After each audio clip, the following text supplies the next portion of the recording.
All right, so I've got some British naval history facts for you, John. Wow, this is one of my favorite genres of fact. I'm Is it? excited. Yeah. Okay, okay. Anything So, naval related is like very exciting to me. And there are, it's impossible to have any naval facts without them being British in some way. It's because like the British, like, they essentially like created the concept of a navy. well, yeah, I mean, I'm a novice here. I'm a novice. So these facts may not stun you as much as I was hoping.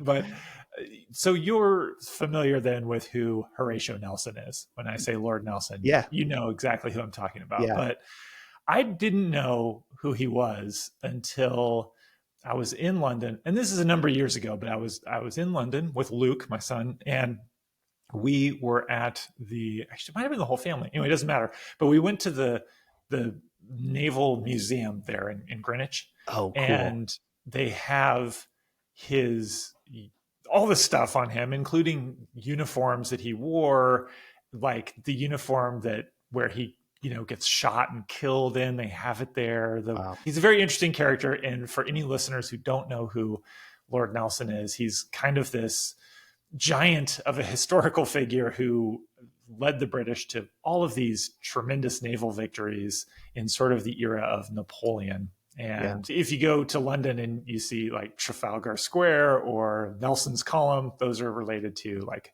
big victories of his or just celebrating him in general. And some of the things that he accomplished are just really stunning.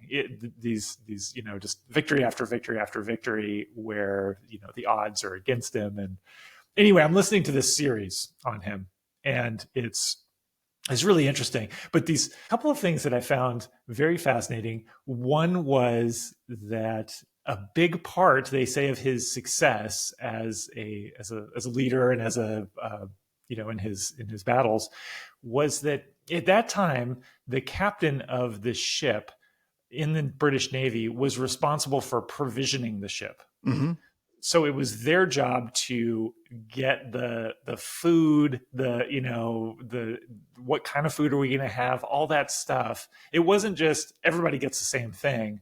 The captain actually had to track down the supplies Yeah. and Oh, yeah. decide how much they were going to have. And so early Oh, on you're in his saying there was career, no like larger infrastructure of like every ship gets like this stuff, this amount of stuff per sailor. It was like it was very much done at this like at the ship by ship level, like run by the captain. yeah, apparently Yeah. so. Okay. Apparently that's the way it worked, Yeah. which is counterintuitive to today. I would think, oh, if there's a navy, they've got this sort of mass scale thing, and they're just Yep. shipping out the same stuff to everybody. But no, so and early on in his career, he had a situation where his sailors got scurvy, and he was like, never again. And so Yeah. he became really adamant about getting great provisions. And they say that actually set him apart from not only the other ships in the British Navy, but especially the folks that they were up against, was that Yeah. their sailors were like really well fed, well provisioned. And I thought that was interesting, and not something that it's a detail that there's all these heroic scenes with him Right. jumping onto an enemy ship with a sword ahead of all of his crew, saying like death or glory, and taking on ships 3 times the size of his and everything. But the provisions were such a big deal. I thought that's kind of cool. And then the other little tidbit I enjoyed was there's a moment when he's leading a I don't know the proper word, but a bunch of ships. So he's kind of in charge, and there's a bunch of other ships Like with a him. What do you fleet call or that? an armada, Fleet. perhaps. Fleet. I think it's just a fleet because it Yeah. wasn't a huge one. Yeah. And they're trying to track down Napoleon, and Napoleon's in the Mediterranean somewhere, so they don't know where, and they're trying to find him. I mean, They this is narrowed so it to great. How great is this? one C. Yeah. So they're going from port to port trying to figure out where he is, and then they can't find him. And so he brings all the captains of the fleet together, and he's like, okay, where do we think he is? And to guess where to decide where they were going to go, they did a note and vote. He had every No person way. every captain wrote down on paper where they thought he was, and they all wrote down their answer. And then they looked, and it was all the same answer. That is amazing. Yeah. And it was Alexandria in Yeah. Egypt. Yeah. And so they go to Alexandria when he's not there. So they leave, and then he arrives a day later. And anyway, so they were right. They were just ahead of him. This leads to the Battle of the Nile, and they end up destroying the French fleet there. But anyway, it's good stuff and two fun naval facts. Those are great. I will resist the very powerful urge to interpret those as lessons for building companies or teamwork. So otherwise we'll end up like those, that meme on LinkedIn that's like, when I was 6 years old, I lost my first tooth. Here's what it taught me about B2B sales. Or, like, have you seen these? It's a very funny like genre of what started as was like classic sort of like engagement hacking, but has now turned into like a parody of itself. I'm definitely guilty of that that kind of thing, the anecdote that leads to something else. But well, it's kind of the structure of Sprint is like, here's this story and here's what we learned from it. So it's good. I'm a fan. Well, should we record a podcast here? Yeah, let's do it.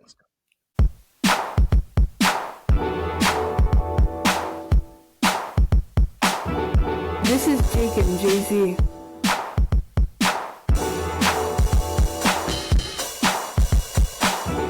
This is Jake and Jay-Z.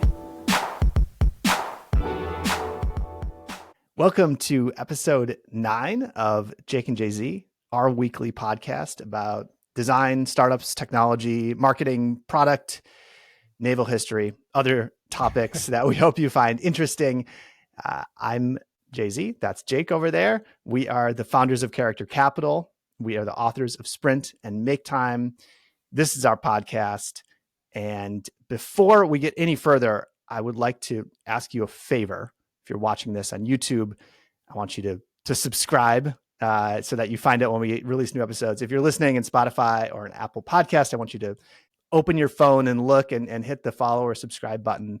This really helps us a lot. And we don't want you to miss an episode because we're doing this every week. We're having fun with it. We're putting a lot of time into it. And we hope that it's worthwhile for you. So that's the request. If you want to get an email when we release new episodes, you can go to jakeandjz.com and sign up there. Today, we're going to experiment with a new format, a shorter, more compact format. As you may have picked up by now, we sometimes like to go on and follow tangents and subtangents and sub-tangents. But we thought it might be worthwhile to kind of focus on one topic per episode. Sort of hold ourselves to that standard of, having one big message, one key message for each episode. And so we're going to give it a shot. What do you think, Jake? Yeah, I think we'll hold ourselves to that standard at least for one episode. At least for one episode. And we'll see how it goes. I mean, we're already several minutes in with Lord Nelson, and we haven't even started the topic. So We'll see if we can resist our inclinations. I don't know. All right. So today's topic is a continuation of last week's topic. If you listened or watched last week, you heard us talking about Make Time, which is this book that we wrote that came out after Sprint, came out in 2018. It's based on sort of a framework and a bunch of tactics that we developed to help ourselves be better with our energy and our attention, our time, basically to try to shift like Lord Nelson to shift the environment, to change the environment. There we go. I said I wasn't going to do it, but I did it to create the conditions for, better days, a better life, spending time on the things that really matter to us.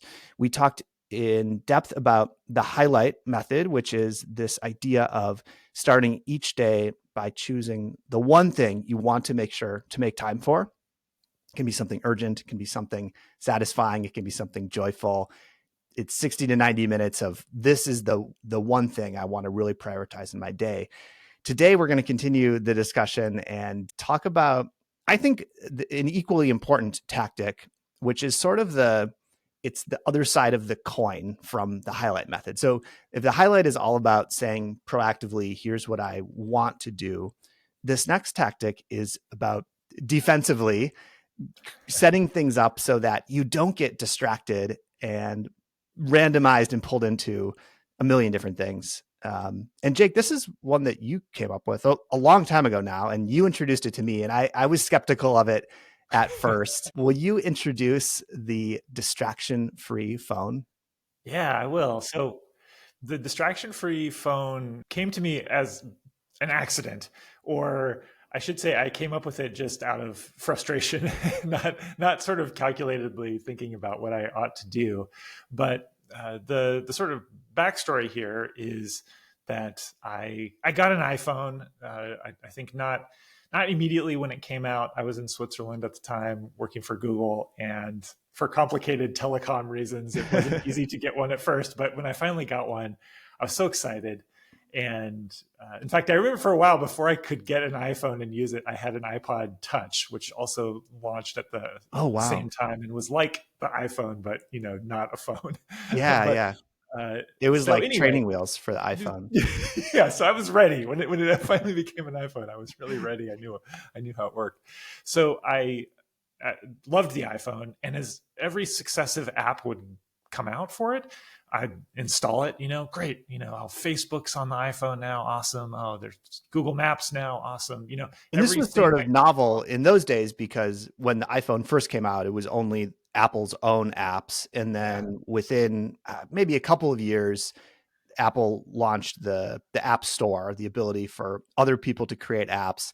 But it wasn't like there were a million apps, right? Like at first there were a few, and like any new medium or platform, the first ones are like kind of weird, they're like an app that like makes a fart noise or something like kind of funny like that. But then when these well-known brands and companies, whose products we used, Facebook, Google Maps, when they would launch an app, it was like pretty exciting. It was kind of a big deal, this moment. And so I remember feeling that same enthusiasm to get that new app as soon as it came out and install it.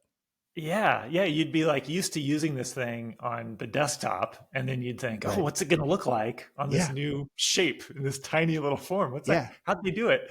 And it was so exciting.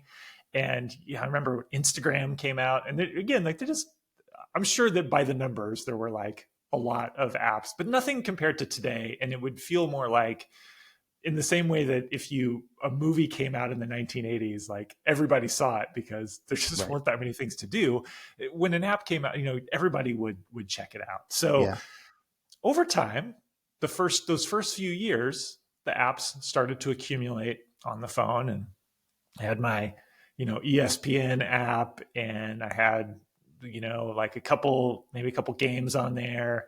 And, the Chrome browser coming off. I've got the Chrome browser now on there. And email, of course. That was like one of the coolest things about the iPhone was like really nice email app. If you had used a BlackBerry before, which was like, people loved their BlackBerries, but the email experience was really not that nice. And so to then have it on the iPhone, you're like, oh my God, this is great. Beautiful. Yeah. And then the Gmail app came out, and I was like, oh man, this is even cooler.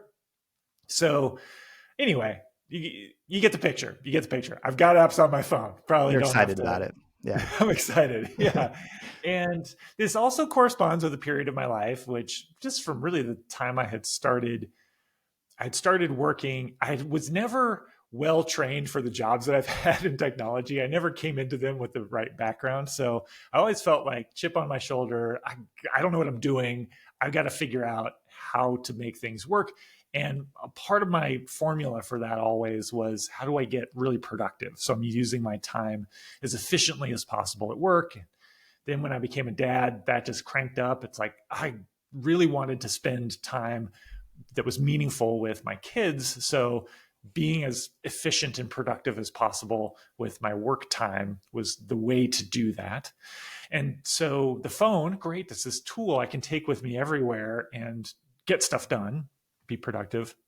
So anyway, this moment hits where I'm at home in the evening. I'm on the floor playing with my kids with wooden trains, and I hear this voice kind of coming from a distance, and I'm like, what is that? And I kind of tune it in, and it's my son who's right there, and he's saying, hey, dad, what's on your, what is it that's on your phone? And I'm like, oh, I'm just doing some, work stuff, email stuff, important stuff. And then I realized like he's not, he's actually not trying to show me up. I don't need to be defensive. Yeah. He's just curious. He's just interested. Like, oh, we're playing wooden trains right now, which is super fun. This is the coolest thing in the world. If there's something on your phone that you're looking at and it's even cooler than wooden Yeah. trains, like I would love to be a part of that too. What's going on over there?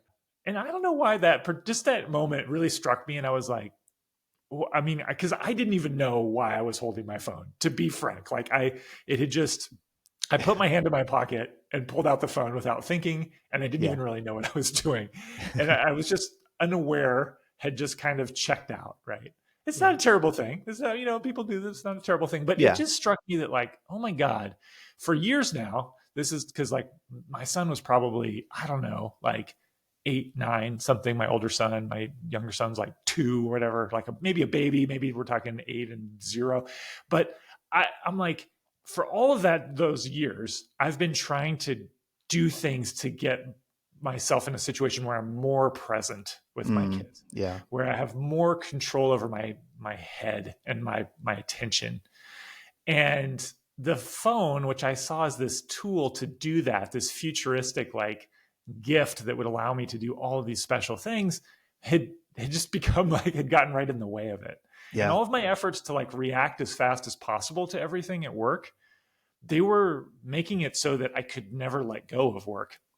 And I just got really frustrated in that moment. I took the phone and I just like mashed the screen and I started deleting apps, and I deleted anything that I'm just curious if we can pause there. What do you remember? Like, how did you get that idea to delete the apps? Like, do you remember what the insight was where you were like, hey, I can fix this. I can do something about this. Because my instinct would have been like, oh, let me go put my phone in the other room. Let me put it away. Yeah. Let me, whatever. Let me turn it off, maybe even. I think the insight was just rage. Like okay. I was just I was just angry at myself, but then like rather than directing it at myself, I was like, I'm going to just direct it at this device in my hand.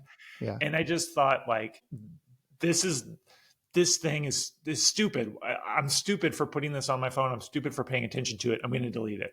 Yeah. And, gotcha. like, and I'm not, by the way, I'm not saying that like anyone who has any of the apps I'm going to talk about on their phone is stupid. You're not. This is just like in the moment, my rage at myself, right? If you kind of go out of control, snap, angry, and you like, if you've ever like kicked something and then like really regretted it, like because it hurts, it was that kind of thing. It was like, oh, I tripped on that step. I'm going to kick the step. If you've ever done that, maybe I'm revealing too much about myself, but then you're just like, that was even worse. Yeah. That was kind of the thing. So I deleted, like, I was just like, anything that pulls at my attention, I'm just going to delete it.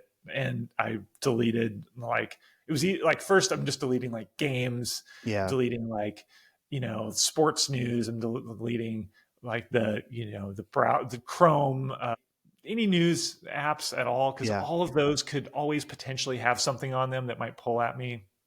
Like LinkedIn, that could always have something new. Social media of any kind, Instagram, that could always have something new. Facebook could always have something new. Anything that was like a thing that might pull the phone out of my pocket without me thinking about it.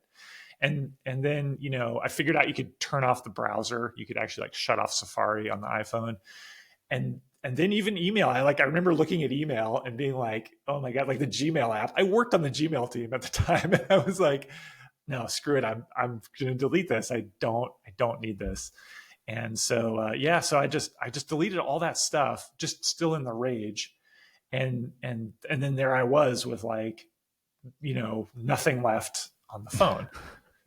Only there really is still a lot on the phone, even if you get rid of everything that has an infinite amount of information that could constantly be refreshed and pull at my attention. Yeah, we sometimes call those infinity pools. The app, like any app where you can pull to refresh, any app that is streaming, any app that's like you just said, has a effectively infinite pool of new stuff, new content, new information behind it. Those are the hardest to resist. Because those apps create attention residue. And this, I think maybe we've mentioned on the podcast before, this is this concept that comes from a researcher at the University of Washington. And I heard about it in a Cal Newport something book or some interview with him. And it's a really lovely concept that really makes sense to me of attention residue is you're doing something, you have your head on something, and then you go to do something else, but that other thing kind of stays with you. Yeah. And these infinity pools, the attention residue is there, even if I'm like not really interacting with it. It's like I could be. There's a question that I could answer. There's like a dopamine hit there potentially. So yeah. So if you know there's a dopamine hit there for you, and you don't you try to resist getting it, that makes it like even worse. It makes it like even harder to like know that it's there, but you're not doing it. Right.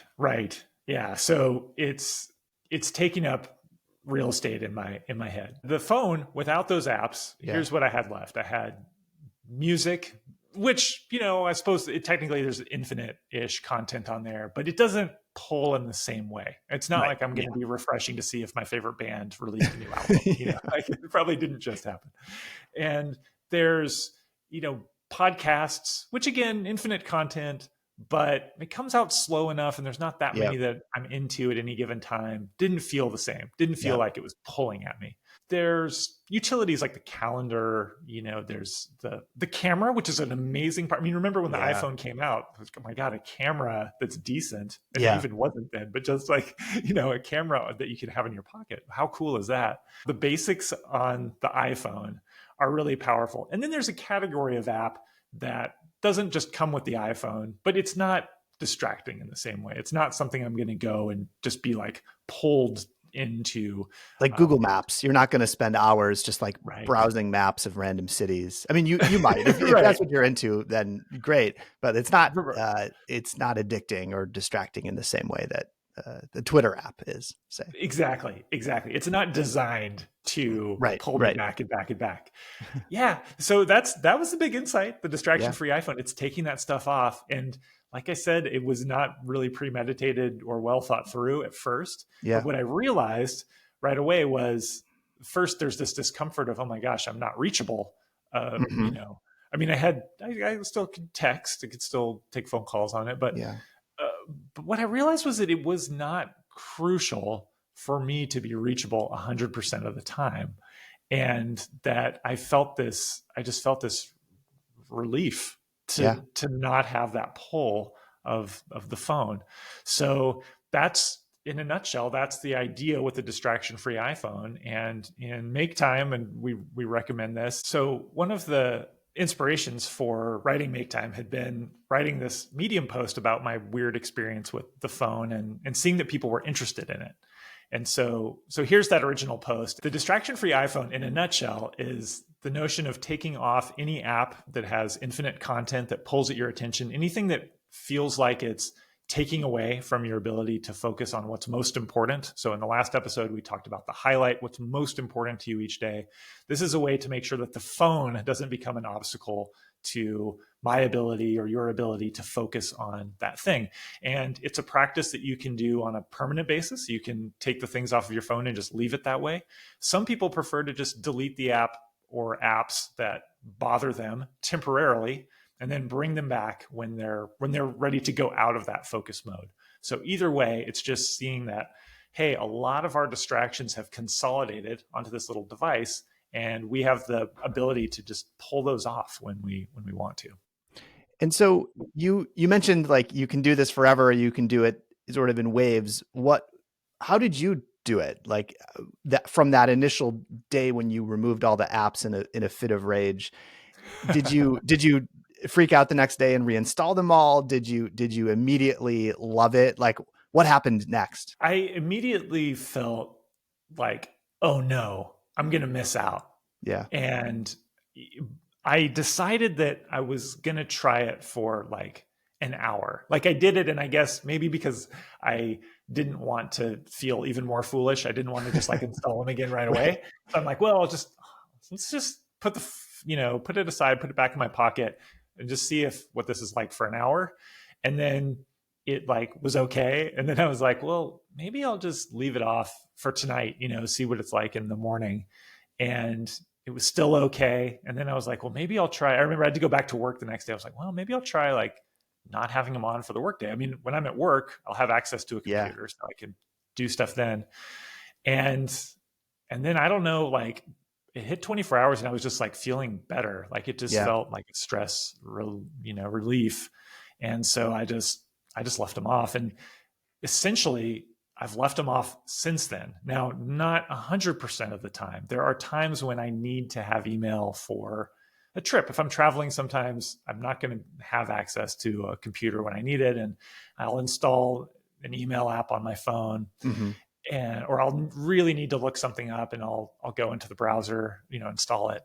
But what I found is that when I finish that, like I can already feel the static when the email's on my phone. I feel the static, and I just can't wait almost to delete it again. It feels so good. I can just always feel the quiet coming back. Yeah. It's like when you've been, you like have been sitting all day, maybe on a flight or in a car, and then like, you can't wait to stretch. It's like there's this cloud cover that has settled in, and you just can't wait to like bust through it again.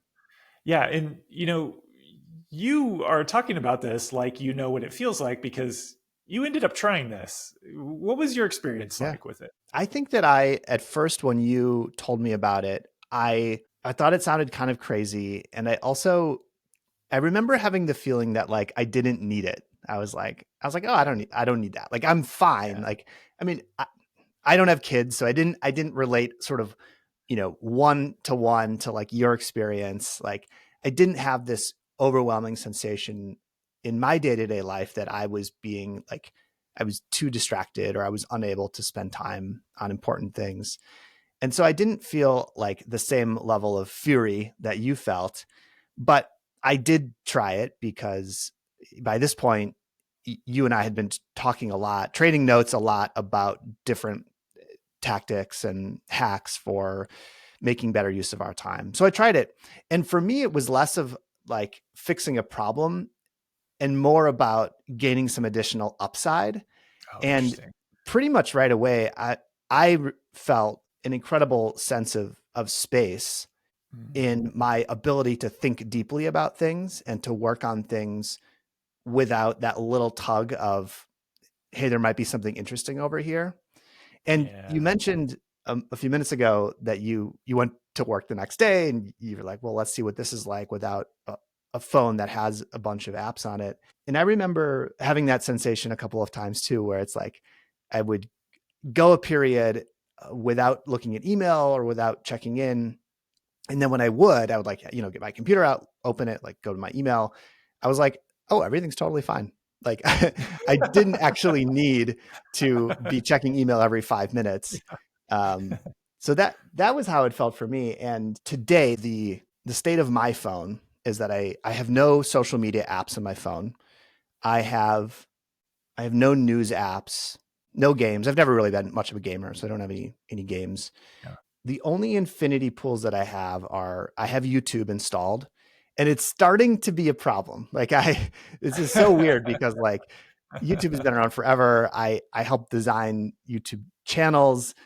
I've been close to YouTube for a long time, but only recently have I felt like YouTube like really has my number. So I'm monitoring that one. I don't have email on my phone most of the time. I probably reinstall it more often than you do. Like certainly when I'm traveling, but even if I have like a busy day where I'm going to be doing like a bunch of back-to-back meetings, I like to be able to just like look at my phone in between meetings rather than sort of like dive into full like laptop, open screen mode. And then I do have Safari on my phone. I recently blocked LinkedIn from my phone browser because the LinkedIn feed is becoming very distracting, but there's just too many little things like, oh, how do you do this? What's going on with that? There's just like so many of those little questions that I felt that Safari itself I didn't feel that it was distracting to me, but not having access to it was like creating a bunch of friction in my day that just didn't really feel like it was worth it. But apart from those things, like for all intents and purposes, I still think of distraction-free iPhone as a tactic that I use, not to the maximum extent, but it is one of my core like 5, 6, 7 make time tactics that I use every day. How did you block LinkedIn from Safari?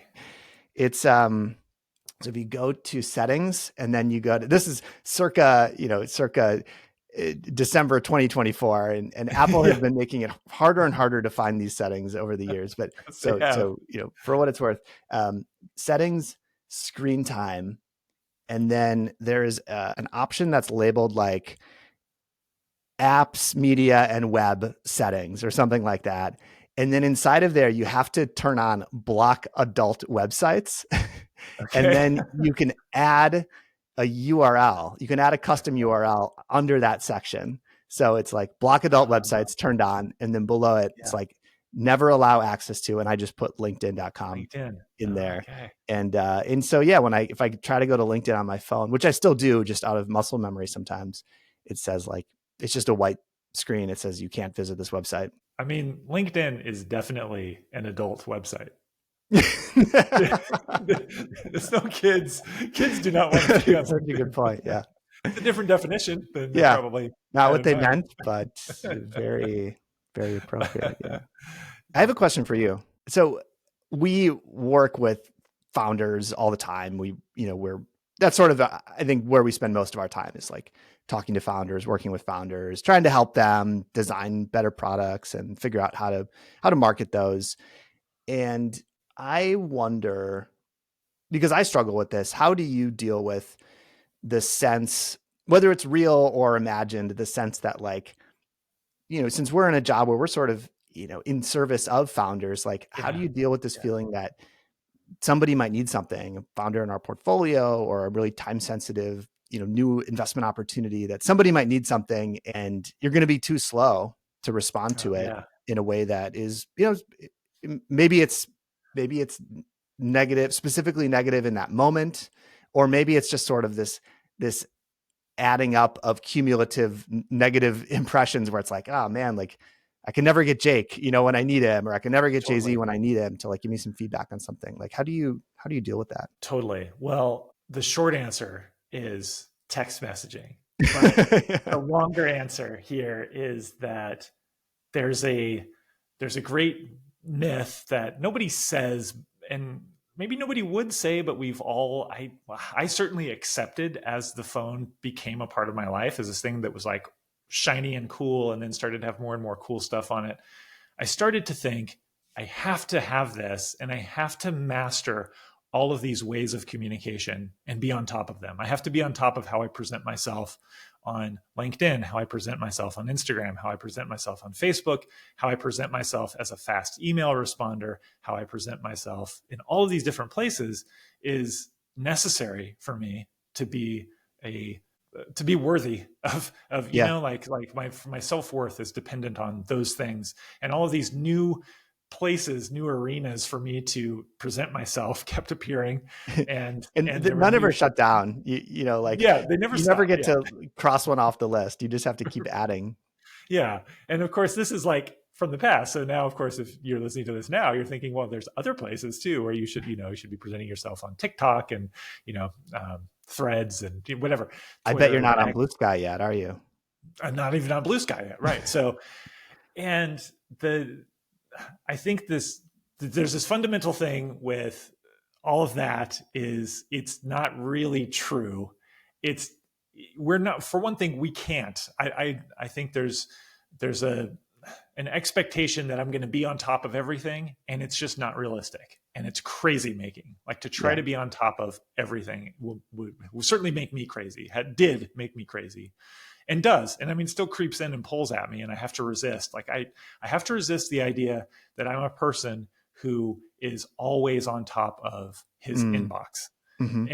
And that's one. I've had an email inbox since the 1990s. And I used to be a person who was on top of it all the time. And early in my career, that was like one of my defining features was like, this guy's really on it. And I had to let go of that And Didn't you that's teach an hard. email course at Google? I did. I Yeah. did. I taught an email course at Google. I worked on Gmail. I've, Yeah. designed the priority inbox, which like organizes your mail to make it easier. And I'm now a person who you send me an email and God have mercy on your soul if I just it's a mess. So I treat the founders like they're friends.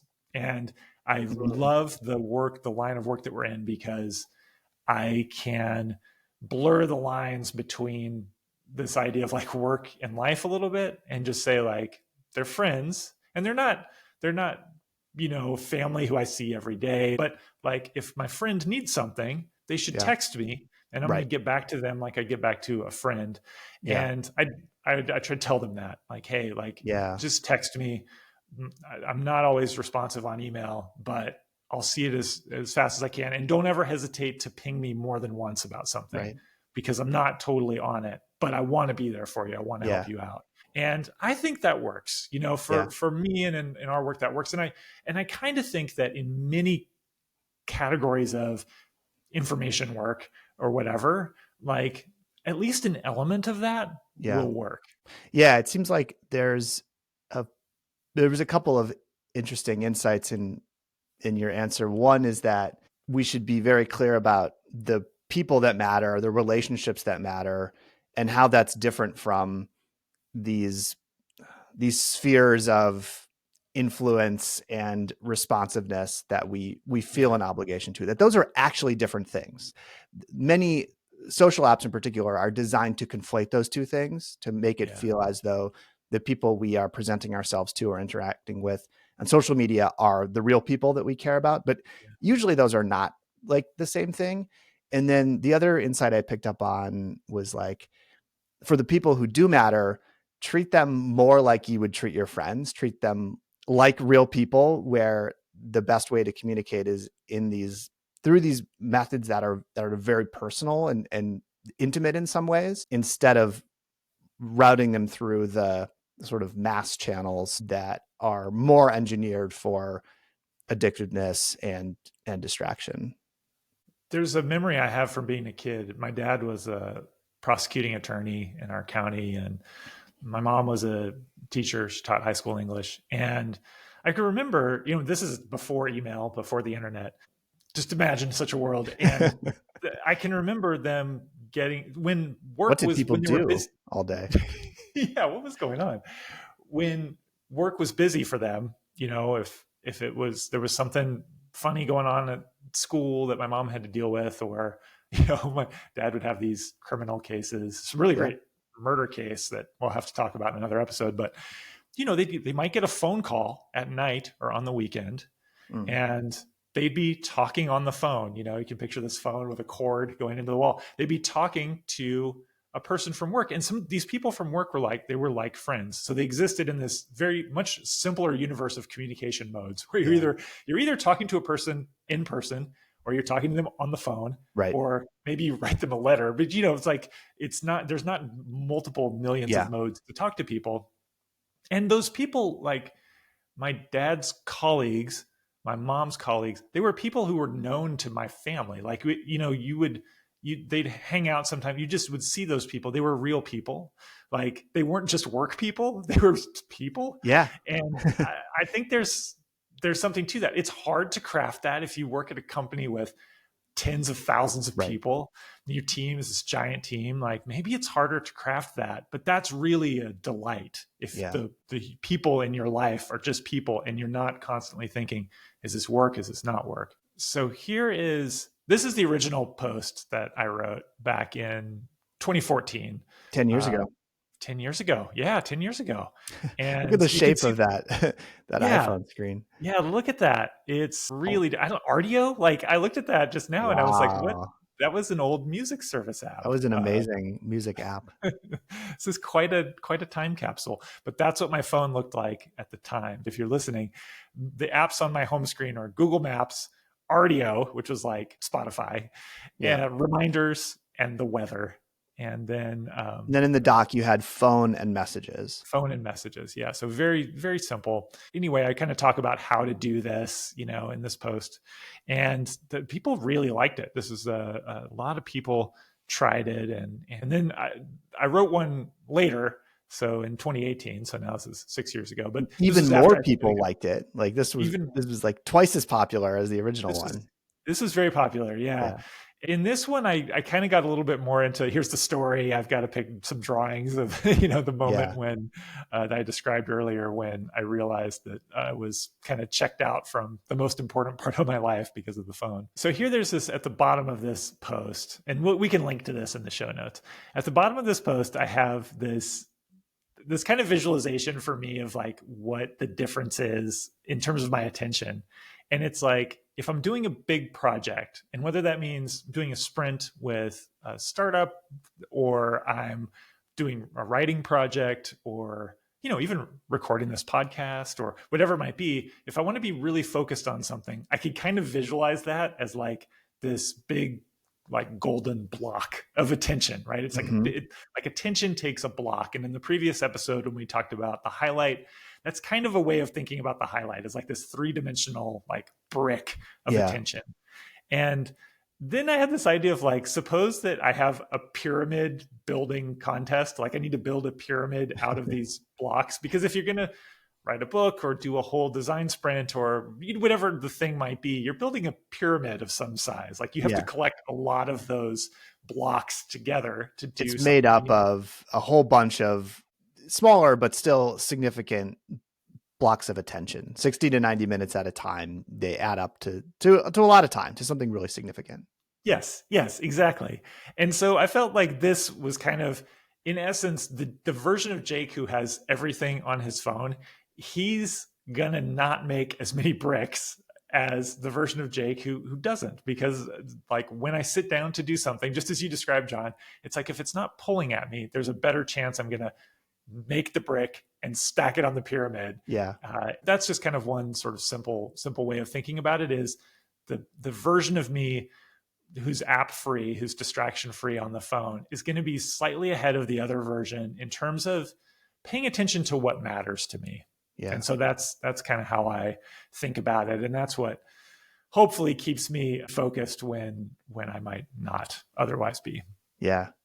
Cool. Thank you for sharing the story. It's fun to revisit the history of the distraction-free phone. And every time we talk about this stuff, it's a little boost for me. It's a little help in revisiting some tactics that I moved away from. So, well, I haven't been able to get Safari off of my phone anymore. It stopped working. We've talked about that. But I'm now I know about your screen time trick. The adult websites. The adult LinkedIn websites. And other adult websites. So any recommendations to share with our audience today? Yeah, I do have some recommendations. So if you're on YouTube, you can see this is my phone now, and I'm circa using 2024 distraction-free iPhone. Yeah, I do have more things in the dock. I now have music and the camera in the dock, in addition to messages in the phone. You can see that I'm not on top of things. I have a lot of unread text messages, but still essentially the same kind of deal on the home screen. It's Apple Maps now, and reminders and notes. And then my recommendation is this other app here, which is called How We Feel. And the How We Feel app is just a little emotion tracker, and it's very beautifully designed. And so if I open up this app, it's going to ask me like, how are you feeling this morning? And I can check in, and at the top level, it's going to ask, are you feeling high energy, unpleasant, low energy, unpleasant, high energy, pleasant, or low energy, pleasant? So kind of high, low energy, and then pleasant or unpleasant, these kind of two, axes. And if I go into one of these, like let's say I'm feeling kind of high energy, pleasant right now, which by the way is usually not the case, but like usually I'm more of a low energy, pleasant kind of guy. But we're doing the podcast. It does this really nice job of describing like what's joyful. Joyful is feeling pleasure and in high spirits, or what's enthusiastic. It has all these fine-grained emotions within there. I'm just imagining the writing effort that went into this app and creating all these descriptions. Yeah. It's terrific. Energized, feeling like you're wide awake and ready to get up and go. This is based on a bunch of research, I guess. It's a collaboration between, I think it's Yale. It's one of those fancy pants schools. And then some designers from like Pinterest And it's just this really well-crafted free app that they made. They said, we've got this research about tools that make it, I think, easier for you to understand your own emotions and understand the way they change over time, and that they're not permanent, and how they correlate to different things. It can correlate to weather and activity and things just off of your phone. And then, it's free. They wanted to make it free. So How We Feel is the app, and I think it's a fun one. So that's my recommendation. Cool. I have one television recommendation to share. Netflix has been making a series of sports documentaries. Oh. They're miniseries, I guess. They're limited series. The first one I ever saw was about golf, and I'm not really a fan of golf. I mean, nothing against it, but it's just not one of my favorite sports. But they have a really captivating sports documentary called Full Swing. They ended up making a few seasons of it. So I guess it's not a limited series, but it's straight documentary. It just follows a few professional golfers through the season, through, the ups and downs, with, I think, a slight tilt toward their personal lives. Not 100%. There's still plenty of coverage, storytelling about the game itself, but a tilt toward the professional lives. And so that was, I think, the first one they made, and it was certainly the first one I saw, but I've since watched a few others. They have one that's all about quarterbacks in the NFL, one that's all about receivers, so both wide receivers and tight ends in the NFL. And the one that we've been watching recently that I love is about the NBA. It's called Starting Five. And it was last season. It follows 5 NBA players: LeBron James, Jimmy Butler, Domantas Sabonis from the Kings, Jason Tatum from the Celtics, and Anthony Edwards from the Minnesota Timberwolves. Follows them all season. And it's the same thing. Like, I used to play jazz music. I played saxophone. And one thing I love about jazz is the idea of standards, that there are these like classic formats, these classic things that you just return to again and again, and you kind of put your own spin on them. This is like the standards of documentary making. There's nothing fancy. There's nothing flashy. There's no like clever angle. It's just, we're going to follow 5 NBA players for a whole season, and we're just going to see what happens. And the Celtics ended up winning last year, so like, it's pretty cool that they happened to choose Jason Tatum as one of the players. But I've really been enjoying that. Cool. Right. What's it called again? What's the series called? Starting Five. It's on Netflix. Starting Five. Each series has a different name. Yeah. Appropriate to its sport. Gotcha. Okay. Cool. Yeah. All right. How We Feel, Starting Five, and the other sports documentaries on Netflix. And the Distraction-Free Phone, of course. You should give it a shot. Distraction-Free Phone. Yeah. Give it a shot. Give it a shot and let us know how it goes. You can email us at hey@jakeandjz.com. And thank you for listening. This has been episode 9. We're getting into a pretty good rhythm with this podcast. And let us know what you thought of the shorter format too. We'd love to hear from you.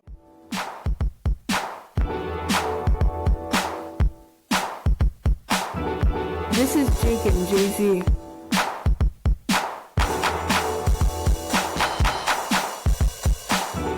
This is Jake and Jay-Z.